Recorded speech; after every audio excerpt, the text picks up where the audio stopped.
আরজিকরের ঘটনার প্রেক্ষিতে বুধবার রামপুরহাট মেডিকেল কলেজ হাসপাতালে নিরাপত্তা ব্যবস্থা খতিয়ে দেখতে হাসপাতালে আসেন বীরভূম জেলা পুলিশ সুপার রাজনারায়ণ মুখার্জি সহ জেলা পুলিশের একাধিক আধিকারিকরা।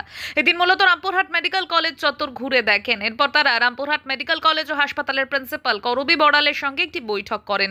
পরে জেলা পুলিশ সুপার জানান, হাসপাতালে একটি পুলিশ ক্যাম্প আছে, একটি পুলিশ ফাঁড়ি করার প্রস্তাব পাঠানো হয়েছে। অনুমতি পাওয়া গেলে এখানে একটি পুলিশ ফাঁড়ি তৈরি করা হবে।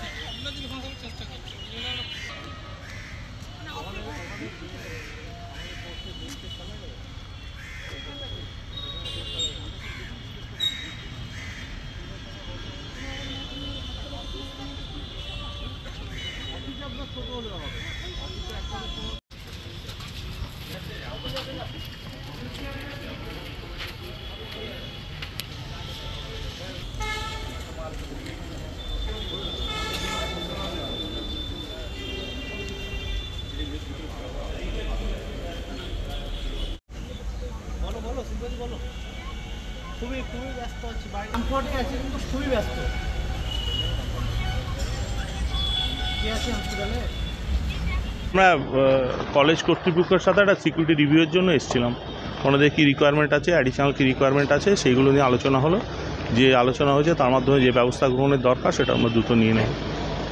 এখানে কি আমাদের ফাঁড়ির জন্য প্রপোজাল গেছে। এই মুহূর্তে আমাদের একটা পুলিশ ক্যাম্প আছে, এখানে পুলিশ ক্যাম্পটাকে আপডেট করে ফাঁড়ি করার প্রপোজাল গেছে। প্রপোজাল অ্যাকসেপ্ট হয়ে গেলে এখানে ফাঁড়ি হয়ে যাবে।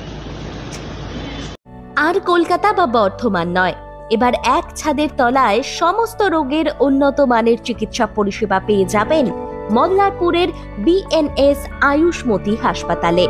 বিএনএস আয়ুষ্মতি হাসপাতাল, বাহিনা মোড়, NH14, মল্লারপুর। বিএনএস আয়ুষ্মতি হাসপাতালে স্বাস্থ্যসাথী কার্ডের মাধ্যমে সমস্ত রোগের চিকিৎসা করা হয়ে থাকে। আমাদের এখানে রয়েছে উন্নত মানের যন্ত্রপাতির আধুনিক অপারেশন থিয়েটার, ICU, CCU ও উন্নত মানের ল্যাবরেটরি। বিএনএস আয়ুষ্মতি হাসপাতাল, মল্লারপুর। আমাদের এখানে জেনারেল মেডিসিন, স্ত্রী ও শিশু রোগ, অস্থিরোগ, কার্ডিওলজি সহ সমস্ত রোগের অভিজ্ঞ ও বিশেষজ্ঞ চিকিৎসক দ্বারা চিকিৎসা করা হয়। আমাদের এখানে কিডনির ডায়ালিসিসও করা হয়। আমাদের ঠিকানা বিএনএস আয়ুষ্মতি হাসপাতাল, মল্লারপুর, NH14, বাহিনা মোড়ের কাছে।